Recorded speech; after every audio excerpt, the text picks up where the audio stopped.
Oh, yeah. February, folks. February. Can you believe it? The month of love. We're going to show you how to love yourself up to avoid or get past some drumming injuries or other repetitive motion injuries if you're a musician that plays other instruments, or a construction worker or whatever who just does the same thing over and over and over. Years and years ago, I sold carpet and flooring. I got infected bursitis in my elbow from doing this constantly with a tape Oh, right. measure. We talked about that. Yeah. Yeah. Here with Janice Ying, physical therapist out of Los Angeles. I'm in Globe, Arizona. No one knows where that is, and that's part of the plan. How are you? I'm good. How are you? Happy Good. February. Yeah. Folks, chime in. Let us know if you have questions. Let Janice know if you have questions. I'll pass them on through the comments. You could talk about your injuries if you're a drummer or any kind of musician. Like I said, we're all prone to injuries, and we're not talking about just lugging our double bass stand-up case or our Hammond organ B3 or the Leslie cabinets or the drum sets, but just Which from is a real thing. That's a real those. problem too. Yeah, I remember in the early 80s, I was in a band called Opus One, and my older cousin David Kramer was the keyboard player, and he had an old school Hammond B3 Oh man, and those are so heavy. and the big Leslie cabinet with the Doppler speaker on top, and it was amazing. But he had handles on the sides, just like Keith Emerson's. He had this crazy dolly set up, and it was a monster. And I was like, I don't think I'll complain about my drums anymore. And I was playing with a huge 17-piece kit, my two timpanis and all that. Oh But man. at least that came apart. Whereas the Right. Leslie came in two pieces, the size of a big refrigerator. And then the Hammond organ, it took 4 people to move the fucking thing. That's crazy. So it is a real thing. And some load-in situations suck. There's no freight Yeah. elevator. Maybe there's Right. stairs. Yeah. Stairs are a real thing, or like tight spaces that you have to like navigate around tight corners. Like Yeah. there's I so always much kept stuff. Vaseline with me for the sides of my timpanis to fit through small doorways. No way. There was a place, Janice, used to be, and chime in if you remember this place, folks, in LA, called Madame Wong's West. Madame Wong's was that, and the Troubadour is where we played the most. But Madame Wong's was like this weird multi-level. So as you went through the place, everything's on a different level. It was such a Oh, no, that sounds really annoying. up and down 3-5 steps at a time. It was crazy, but Oh man. it's part of the adventure of being a playing musician. Yeah, I mean, I'm sure not much has changed ever since Probably then. not. Yeah, I'm sure there's some great load-in horror stories out there. Load-out's different. You just kick it all down the stairs. That's just including the lead singer. Lindsay McDonald's on board. Awesome drummer, Lindsay McDonald, rocking out of Utah, right that way for me, just north of me. It's that way for me. Yeah. Just east of me. So Yeah. what's the topic for today? Well, I don't know. I think last time we talked, I forget what the topic was last time, but what I thought we might talk about, I think it was maybe something like that. But somehow we were just talking about, and I know we've spoken about this often, is like the overuse injury, kind of how people get there. Oh, I think it was like a question you had come up with like early on, and like how people get overuse injuries and something along those lines. Right. And so But wait, I'm sorry. This just in. Before we go to that, and folks, you can ask about anything you want. Here's one from Lindsay for you. She says, I do have a question for you. Can you guys talk about back injury? The answer is yes. And Lindsay, give us a bit more info. Like what would be helpful to help her, Janice? yeah.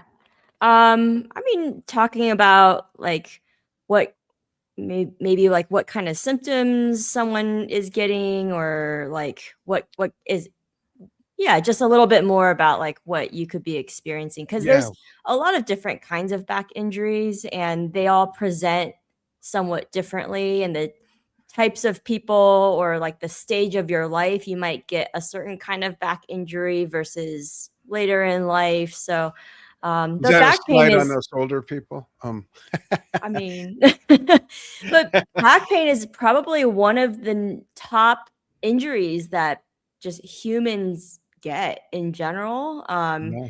And it's one of those main things that I see happen a lot in drummers as well. Like, And just Lindsay's is because you're probably a sitting. common one, right along with sciatica. She says wear and tear on discs. Lindsay, I'm curious. Do you know if it is postural, which is different than pastoral? Is it from your posture? Is it overplay? Is it from lugging gear? Is it from carrying the weight of the rest of the band as the drummer? That happens. Mhm. Give Janice some more info, and she can give you some feedback on treating it and everything like that. But yeah, she says I've tried not to twist so much these days. Yeah. Yeah. So if we think about so bending, lifting, twisting, that can all be like sources of low back pain, or kind of like mechanical sources of Hmm. back pain.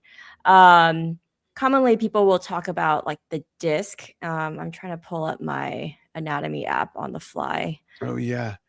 How many years have you been playing, Lindsay? She says been playing years and years. I just marked 57 years. Is Wow. that right? Yeah, I know. That doesn't even make sense. Hold on, let me do the math. I'm not going to read the years out loud though. So it's well, I can. 2026 minus 1969. Oh, I did times. That's stupid. Oops. Minus 1969. It started in the fall of 1957 years. Wow. Wow. I should be Congrats. better. I should be a lot better. All She right. says all my life, don't ask. I think she's like Yeah, right. 35. Well, she looks 35. Let me see if I can share this. Okay, here we go. Okay. Yeah, you should be able to share it Uh, with the present button. Check this out, Lindsay and everybody. We're going to give you a little, Janice will give you a tour around the construction of the back and what can happen with discs and things like that. So I wonder what it is about Lindsay's playing that might be causing this, if that's the cause. Maybe it's not posture per se, Lindsay, but and I don't remember what your setup looks like off the top of my head, or your current setup, but do you have stuff that's high and far away, or are you economized and stuff is nice and tight and close in? Because over the years, over the last 7 years, even with my really big kit, I've moved everything in much closer. I don't really strain to reach for anything at any crazy distance. The only twisting I do is if I go over here to hit one of my or two timpani drums while I'm still on my throne. Other than that, everything's like in a crescent right around me and lower. Wow, I look at old pictures of me playing, and my drums were like high, and I sat so much higher. My femur was at like this angle. Now it's about yeah. like that. It's just a whole different thing. I learned so much from listening to how other players set up, and Todd Zuckerman, one of them, and just looking at other and just trying different stuff and see what feels comfortable. But so Lindsay says, while you pull that up, Janice, Yeah. I've always sat straight. I was a drummer in the 80s that did have it up high back in the day. Yeah, me too back then. What were you, like 12, 11? Hey, Dan, can I refresh my browser really quick so I can Yeah. share the screen? I'll Yeah, be right back. absolutely. All right. Absolutely. Hang tight. Yeah, no worries. And folks, while Janice goes and does that, here's a little quick reminder about our membership site. Oh boy, we're working on something brand new. We're looking for 100 people to beta test something in 2 tight weeks. Starting next week, we're going to launch that beta test. But you can get on our list by going to www.drumtalktvbrilliance.com. It's in the ticker there, and sign up for our list, and you'll get all the information there. It's just sign up for a free membership. You'll get the information. We'd love for you to be part of this beta test for some really cool musical stuff, awesome stuff. And the beta participants get something special as well. Looking for 100 of them. And back to Janice in the studio. I'm back. All right. All right. Let's see what we got. Let's see. All right. So here's the spine. And so when we're talking about the disc, it's kind of like these little shock absorber pads in between each chunk of bone. And so, Wait, sorry, Lindsay, I forgot. all right. So if we kind of take a look at this. So what I like to kind of show people is like, this is what it looks like if you kind of like take it apart. So this is like the disc that fits in between.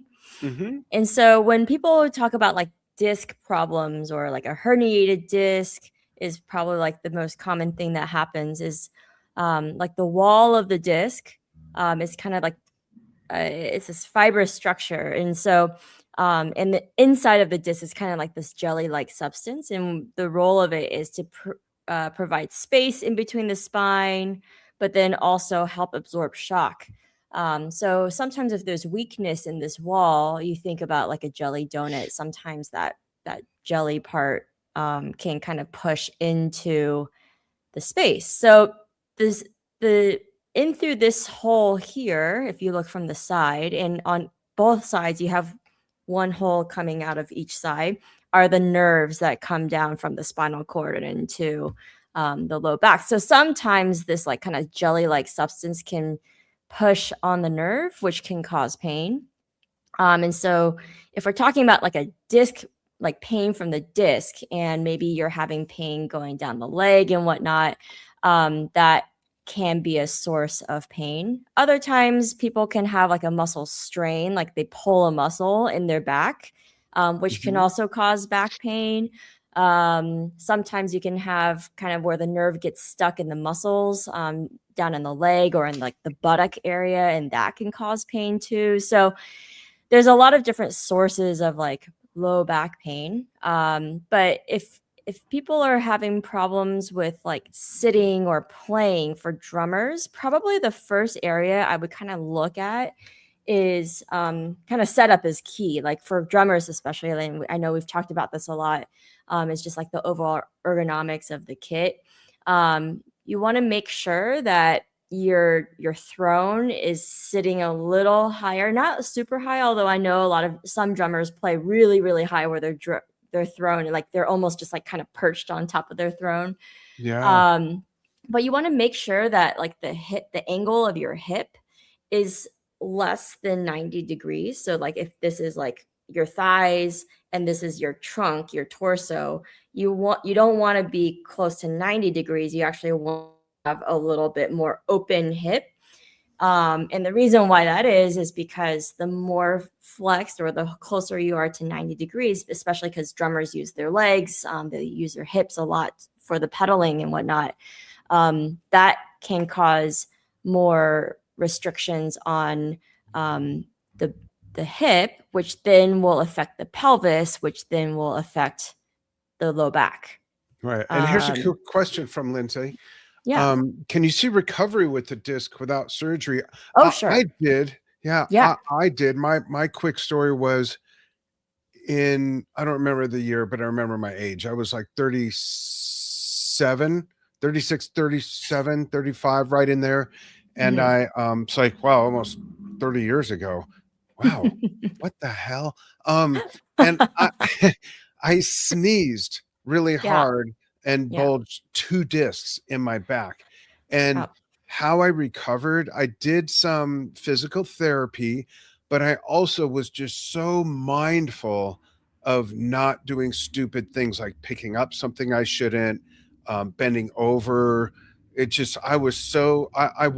couldn't walk for 2 weeks, and I walked with a cane for 3 months. It was that bad. So I couldn't like pick anything out of the trunk of a car.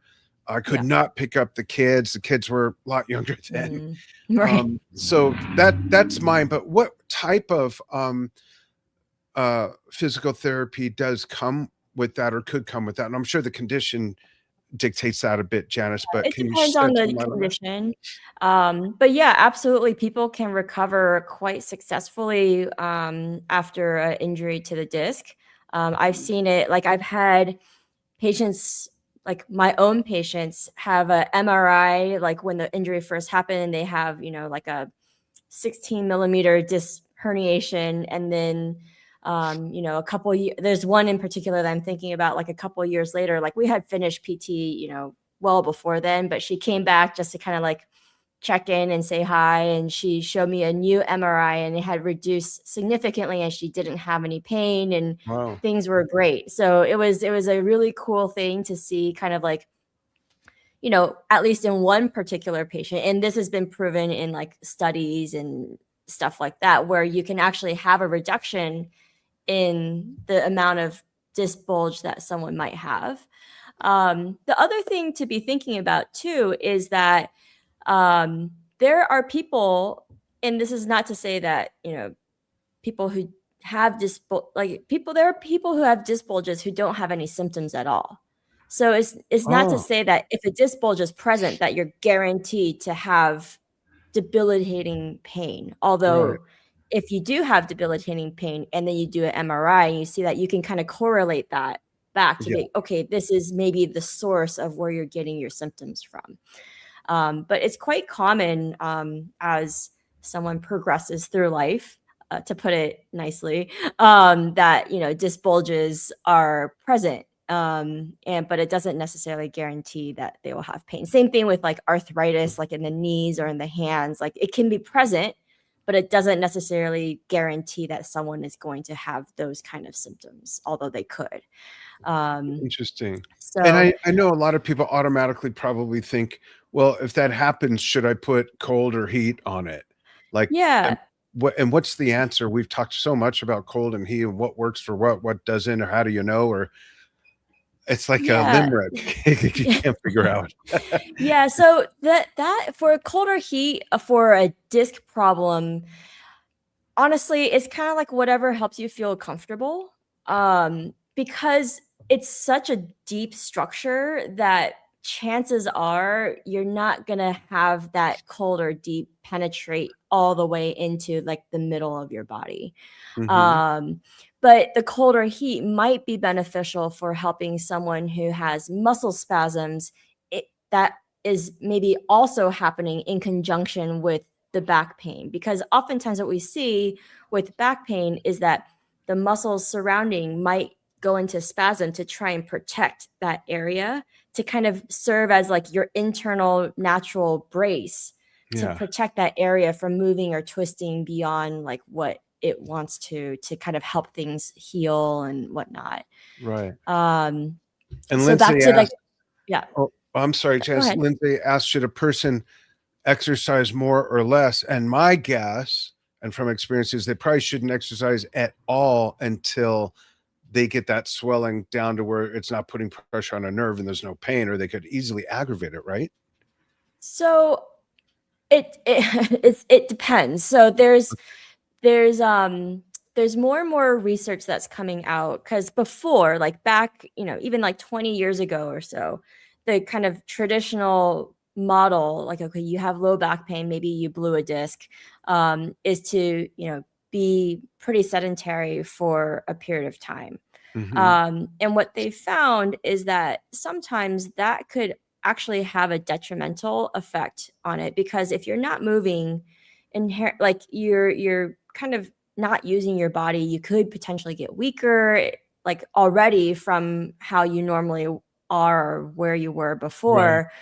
So when you start to reload things again, or start to get back to normal activity again, your body's already functioning potentially from a weaker state. So With atrophy, right? That could right, happen. exactly. So what we're finding is that early motion is actually beneficial, but it doesn't mean to like, oh, you hurt your back, go out and like run a marathon. Like, Right, right. 'cause Just some walk it kind of off. yeah, some kind of movement is good, but it could look less than what you were doing before, because obviously you don't want to flare things up. That's not the goal. But also just don't not do anything at the Yeah, same time, if that makes sense. it does. Um, so people who have discogenic pain, or like where the source of the pain is coming from is from a disc herniation or irritation of the disc, typically the people will have more discomfort in like a flex position. So like sitting or bending forward to pick something up off the floor, like those bending forward kind of motions or positions will typically be more aggravating to someone who has disc pain versus someone else who has maybe like arthritis in the spine. Maybe those type of people or people who have those kind of injuries might have more pain with like the upright position. So that's kind of what I was alluding to before, where it kind of depends on what the actual problem or the source of the pain is. Now, what's interesting is that Lindsay's question that he's asking about could very well tie into what our main topic was going to be, which is over progressive use. That could be one of the causes of this and many other types of injuries, right? Yeah. So like, so we were talking about progressive overloading. And so that can be used, that concept is kind of borrowed from like the sports world. And so that's a way that I thought that it might be fun, not only because we were kind of talking about it last month, but then also we're talking about the Olympics. Like the Olympics are going on right now. Yeah. Every single one of those athletes, maybe not the curlers, but like every single one of the every single one of those athletes most likely have done some form of progressive overloading to get them to peak right at the right time to get their bodies like just right so that they're performing at their best during these 2 weeks or during the time of their competition. Right. You might also see this with people who are training for marathons, right? And you're going to gradually increase the load over time. And then so that the week of the race, maybe you kind of peak and then you actually do the race, right? Mm-hmm. So why wouldn't musicians also be doing that as well? And kind of where this ends up working against you is that a lot of musicians, and most of the ones that I see, in my clinic or as patients, is because they went beyond their physical capacity in playing, whether it's through rehearsals or they had a string of gigs where they're playing way more intensely than their body was already used to without any ramp up time. Mm-hmm. Right. And so that's where the overload is kind of like a negative overload because you haven't given your body time to ramp up in a safe way. And that's really where those like overuse injuries come from. So that's kind of like overall kind of like that, the concept of progressive overloading. How do we measure? And by the way, I didn't mention this. Janice works exclusively with the music industry, with musicians. Yeah. And she's a kazoo player herself. And mouth harp. You got tell everybody what you play. Yeah, so my background is in I'm a classically trained pianist and violinist. So my undergrad degree is in piano performance.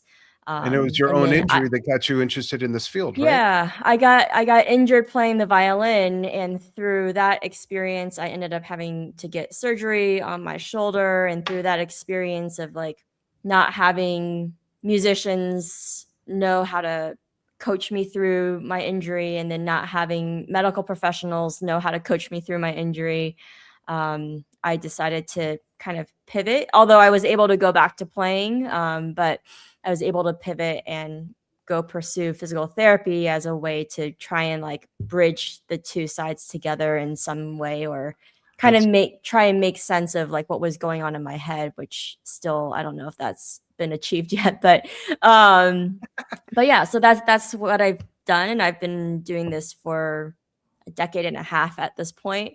Wow. So I know. So it's been a fun journey for me. That's great. How does someone measure? I know there's obvious signals, but in general, or not in general, aside from obvious signals, which would be, pain and feeling a bit of a strain, how does someone measure whether or not they're falling into progressive overuse? Is it possible they could be doing that and there's not any symptoms until the actual injury reaches a certain peak, and then oops, now they're debilitated in some way, whether it's sciatica, lower back, the neck, or whatever, depending on what they play and what's being overused? So when we're talking about like overuse in general, so progressive overloading is a way to kind of like train up to or kind of increase your ability to play harder, longer, whatever your Hmm. goal is to do. If you end up going beyond, so if you end up overloading in a negative way, Yeah. most likely your body wouldn't necessarily, you wouldn't have like kind of clear signs or symptoms right away.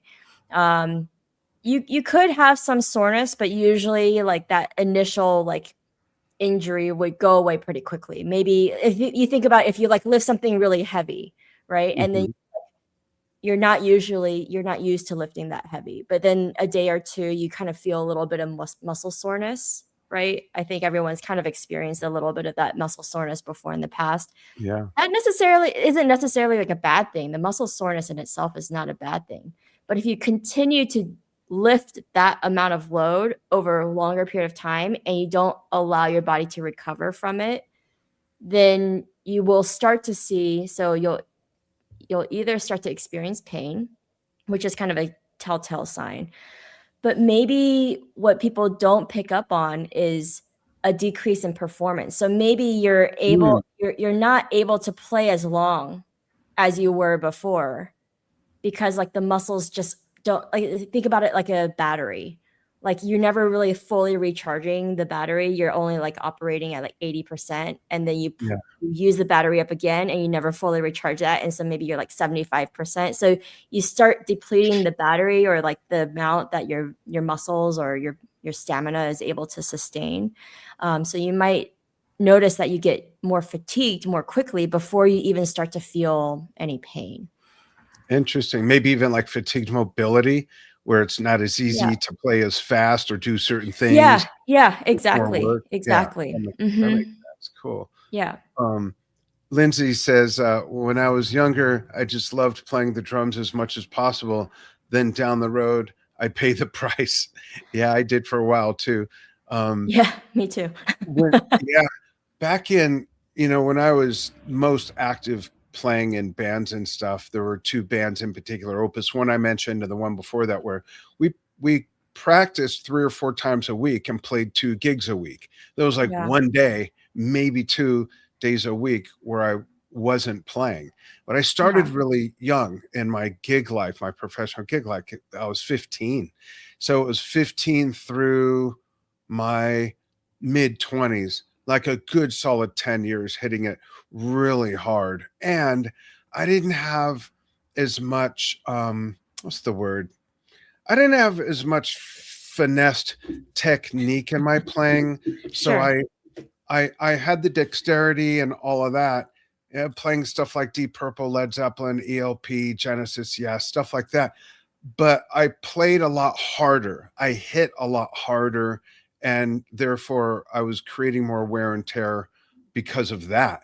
Not just the Mhm. stroking, but the impact we've talked about of the stick hitting a hard Yep, surface that yep. reverberates through your, I really just, when I think of how I used to play and how easy it is now for me to do the same thing, and I don't even sweat. I could play for 2 hours and I don't sweat. I don't even work up a sweat. I've just, thankfully, at my age, I'll be 63 in a month. I'm so, my body's nice and conditioned where I can do a lot, keep up the stamina, and I just don't even sweat, and I just make everything easier. Yeah, Again, yeah, economizing the kit, moving everything totally. closer, adjusting how I sit, and little changes can have the biggest impact. Just like the littlest things that are incorrect can have the biggest negative impact. It works Yeah. both ways. Yeah, I mean, very seldom is it like one big change that needs to happen. Like most of the time, like the vast majority of the time is like the micro adjustments, tweaking here, tweaking there, that kind Yeah, of help everything out. And kind of exactly. like what you were talking about before, like I work and teach, I do PT and I teach in a music conservatory up the street.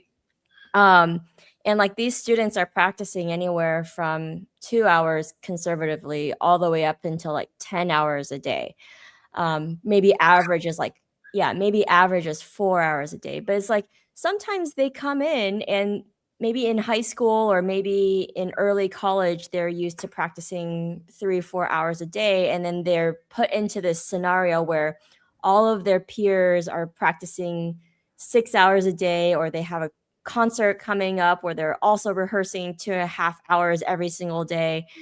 And they have this huge spike in playing, and then it just never goes away. There's no recovery time. They never go back to where they were before. And so Wow. that's commonly where I usually see, these overuse injuries happen, because they never taper back down, or they don't take the time to build it up over, a month or so to How do get they have them the to time?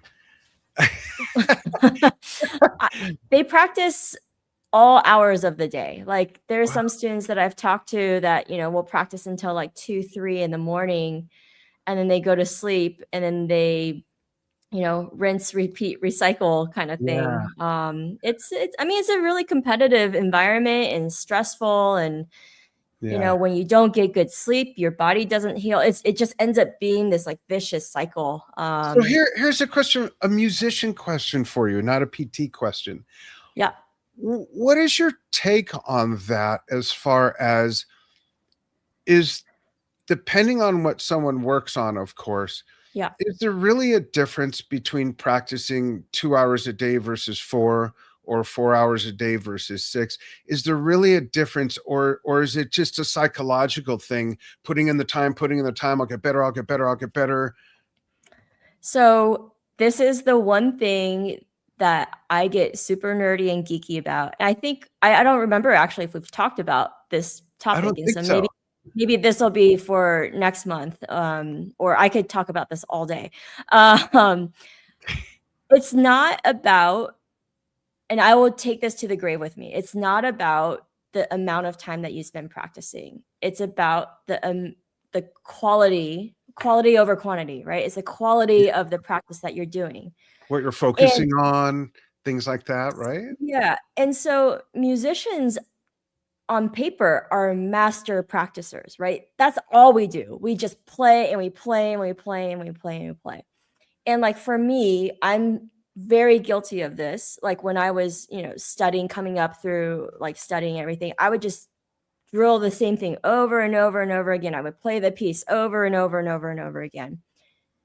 And it wasn't until I got to physical therapy school and I was learning about, how humans learn or acquire skill, which is what practicing is, right? Like you acquire this skill of how to play this piece or this set, that I had this like huge light bulb moment. And you actually should not be playing for hours at a time. That's the least efficient way for our brains to learn and absorb and master skill. We actually master skill way more efficiently and much more longer term if we do like shorter bouts of playing or practicing. So That maybe like makes so much 20 sense. minutes at a time, 25 minutes at a time. And then maybe you switch what you're working on, something completely different. And then Yeah. you do that. And then you do something completely different.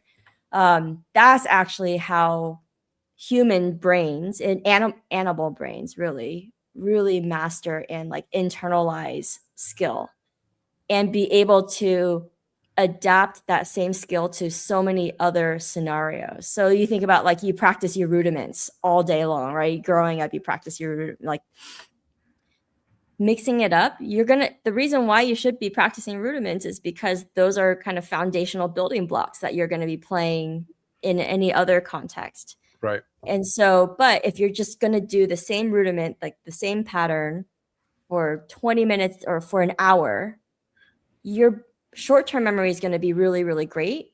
But then if you come back to practicing that same rudiment, maybe like a day later, you're going to kind of be back to maybe not square one, but you're not going to be able to retain that quite as well. That's interesting.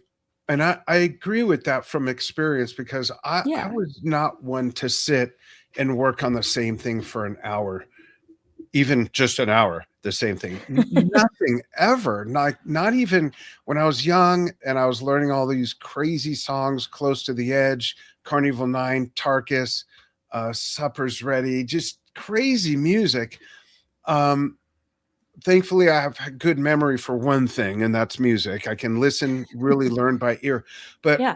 I would play the song a few times, and then, like you said, Mhm. I would have to change it up, Yep. or I would start to lose track of, well, what is feeling better and sounding better. I Right. would almost start to feel like I can't even tell a difference. So what am I doing? So I'd switch Right. to something else, or I'd be very hyper micro focused. And my favorite Yep. example is when Moving Pictures came out by Rush and had YYZ. It was like, oh my god, I've got to learn that. And there's this one of the drummers will know, the one drum break in there was like, so my drums were set up in the fixed up garage and my bedroom was upstairs where the record player was. Yes, folks, I said record player. And I I'd have a put on record the player. song. I'd put on the song and I'd get to that part. Okay,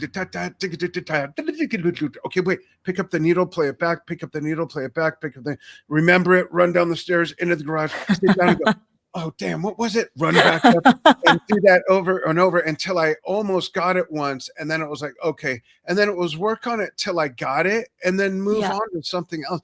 Yeah. I never feel comfortable over working on something. Over A, I practicing get it. bored. And Yeah. two, I can't tell measurable results.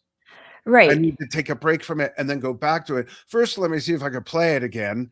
And if Right. so, how does it sound? How does it feel? Yeah. So I would actually make the argument that people should be practicing less, right? But And more intentionally intentionally. yeah. And have it planned out, like kind of maybe have certain goals that you're trying to do. You don't have to run the whole piece like every single time. Like maybe you just go to a certain section and you kind of workshop that out. Man, when I learned that in PT school, because I was still working as a musician at that time, I was still performing and gigging and stuff. Like I was learning music and repertoire and stuff like I had never before, and I was like, where has this been like my whole life? Like now that I've decided to change careers, like this is a time that I'm like the best that I've ever been. That's So hilarious. yeah, yeah. That's So like that's me. I mean, I think in a lot of ways I'm a lot better than I was because of like, well, I don't know. I'm judging that on what I said earlier, that everything feels so much easier to do and takes so much less effort. And maybe it's not that it takes less effort. Maybe when I was much younger, I was just more assertive about the effort and it might not have even been necessary. But I could play crazy 10, 15, 20, 30-minute pieces of music that I haven't played in 2 months or 2 years or 5 years. well, And that's it all comes right back. Well, that's kind of what I mean is that, like, the The recall or the retention. long-term memory Yeah. is so much stronger when you practice in that kind of, like it seems sporadic, but if it's a kind of an intentional sporadic way, Right. or kind of mixed up way, it's really that skill, and I mean, you have a lot of building blocks that you've kind of built up over time so that you can pull from all those things, and your brain is super flexible in the sense that it can pull that up at like a drop of a hat. Like I'm sure Right. if I told you to play a certain piece, like maybe it'd be a little dusty, but you kind of process through it and you can do it like no problem, Yeah. right? Yeah. And so you've had the Sometimes. practice of like kind of working on that recall and all that, which is Yeah. really the goal of why people should be practicing in the first place. Absolutely. And Lindsay says, and thanks for chiming in, Lindsay. And those of you watching on YouTube, the comments are on him watching us live on Facebook. That's why you're not seeing. They'll probably go, where are these comments? Lindsay says, when the pressure is off, you naturally play better. Quite often, which is why we should never put the pressure on ourselves, even at an important gig. It's something we do to ourselves. But going back Yeah. to what you were just saying, Janice, about that analogy, I come to think of it, it's like going to the gym. You don't do jumping jacks for an hour. You go on the treadmill, you do some jumping jacks, maybe you do this, you do that. I remember even in high school doing calisthenics, we didn't do one thing for 20 minutes. Right. It's Right. kind of the same thing, and then your body develops that muscle memory the same way our neurology does, and it's all tied together through the biology. Yeah, I mean, I think the one thing that I teach my students and the conservatory students about is like if you really wanted to, you could train your body up to playing 4, 5, 6 hours a day if you wanted to, but you have to do it in a progressive and body friendly way. Yeah. And then also be thinking, do you really need to be playing that much? Like, what are you trying to Right. accomplish? Right. Like, is it just that you can flex and say that, oh, I played 8 hours today, like I'm such a better musician than you? Right. Or is it that, I mean, but that's like kind of a real thing. A Like, better oh rehearser. my gosh, this person's playing like 8 hours. Like, I feel really inadequate, right? I feel that Yeah. I'm not working hard enough because this person is putting in so much work. But then when you ask them more about it, like, okay, I ask students this all the time. It's like, well, what was the difference between the first hour and the 8th, right? yeah, that, or like, what does your practice look like? And they're like, oh, well, I'm on my phone like half the time. I was like, okay, so you're really not practicing, like, Wow. So yeah. I could, if I had the time, and I'm going to make the time soon, I could definitely sit down and play for up until maybe 4 years ago. I was an Enja. That's my wife, folks. Enja, my wife, is on me about this all the time. You got to play more. You got to play more. Because I used to go down and just play for fun for 2 hours. Just put on my favorite music. I could play for fun for 4 hours. I do not have the patience or the attention span to work on something for 2 hours, let alone one thing for an hour. I just don't. And that's how I teach as well. I do not work with a student on the same thing for the whole hour of the lesson. I don't think it's efficient in any way. Yeah. And so yeah, I think the more musicians understand how the brain works, the more powerful, the more quicker you can learn different repertoire, different techniques, playing styles, etc. And that's just going to make everyone a better musician. But then also from my perspective, it's also going to reduce the amount of people who need to come in and see me because they're not they're not overloading themselves too. Right. So it's a horrible business model for myself, but I'll take it to the grave. Like that's really where a big part of music education should be. Yeah, and I don't think it's horrible because you're doing the right thing, and there's always going to be enough new people coming out of the pipeline that haven't learned that yet, that have already hurt themselves. There's always going to be that whole new, the next also people wave. just get hurt. Like, I see people who like are on tour and they fall on an icy sidewalk randomly and they, break something. So people and they need to get back to playing. So like I was saying that kind of jokingly, but like, I think in terms of like the overuse injuries, a lot of that can be avoided if you know how to build things up safely, similarly to an athlete would when they're training for a big important game or a season or, whatever. That the human body is the human body, and how we respond to physical stress or load is the same regardless of what task that you're doing. You just have to make it contextual and relevant to like what you're training for. So there's not a lot of research on how to get musicians up to that, but there's a ton of research on how to get athletes and humans up to that building capacity. Very interesting. Thanks so much, Lindsay, for the comment and for all your comments. He says, great show and perspective. Thank you so much. Really appreciate it. And Janice, in closing, what is the craziest injury you've ever treated that when you saw it, when it was brought to you, you thought, oh, this is going to be a challenge? Ooh, just in general, like a musician one or like anyone? Either, whichever comes to mind, whichever you wish to share. Probably. Well, one that was really challenging for a musician was someone had gotten in a motorcycle accident and basically broke everything on one side of their body. Oh, and what did they play? But piano. They were a pianist. And they had to reconstruct the elbow. And after that pianist wasn't able to get full motion to play, to even like rotate their arm to get into that playing position. So then they underwent another surgery. But after that surgery, they came out of that they had more rotation, but then they lost function of their fingers to Oh, extend their fingers. wow. So getting that nerve back didn't know if it was going to happen, because nerves, we've talked about nerves before, like nerves are a little finicky. We don't know exactly the healing timeline or how much it'll heal and all Right. that stuff. So kind of getting them back to playing and getting some function back in their hand was, you know, kind of that was a very uncertain prognosis or kind of outcome. It's different than like if someone fell and broke their wrist, and it's like, okay, if you splint it, you immobilize it. Generally speaking, 6 weeks, you should be fine. And then we kind of regain your range of motion and your strength, etc. But kind of overall, another crazy injury would be someone was all these bikers. This was like a road bike, and they fell, they skidded and broke their whole shoulder blade into like multiple pieces. And so had like plates and screws and all that. And Ah. that person actually healed quite And what did nicely. they play?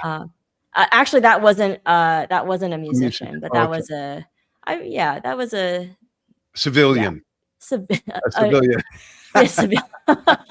right. Right.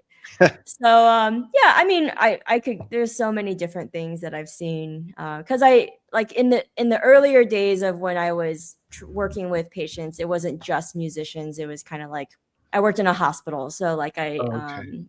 saw everyone and everything that came in. So In LA? yep, always in LA. Which hospital?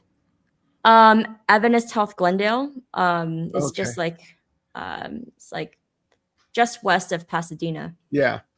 Yeah. You know, Yeah. because I grew up out there. I was born out Yeah. there. I was born at Yeah. Dana Freeman Hospital. I don't know if it's Oh, still nice. called that.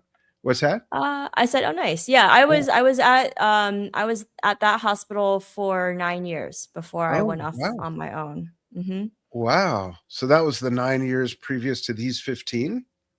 Or is it No, part of the no, 15? that's kind of Okay. like all together. So like Yeah. I've been off on my own, but even at that hospital, I had kind of carved out a niche within that clinic to Yeah. see musicians, but it wasn't full time like it is these past 6 years. That's great. We've got info in the post, but tell everybody how they can find you if they want to do conferencing, consulting, or come see you in person. Yeah. So I'm based in Los Angeles. I can do virtual physical therapy appointments through, like, if people are located in California, Washington, Florida, or Missouri, because those are the states that I'm licensed in. But Those are the states that had the lucky Cracker Jack box right. Right. And then I do kind of like ergonomic assessments or playing analysis visits that are not physical therapy, kind of anywhere in the world. Those can be virtual, or people come into the studio here and, we kind of go through that together. So you can find me on Instagram at opus_PT, or on Facebook. I am Opus PTP. I couldn't get the underscore one. And then my website is www.opuspt.com. Great. Thanks so much. And thanks everybody for watching, whether you watched us live on YouTube and Facebook, or Facebook during the live, or anybody that's watching during the archive. And want to thank our executive producer, Stephen Shinder, for all his help, and our guest associate producer, Lindsay McDonald, for sending all these great questions that triggered a lot of really helpful conversation for people. Yeah. Thanks, Lindsay, so much. And folks, we'll see you soon. Yeah, absolutely. Yep. We'll see you soon. See you Have soon. a nice, beautiful day, everybody.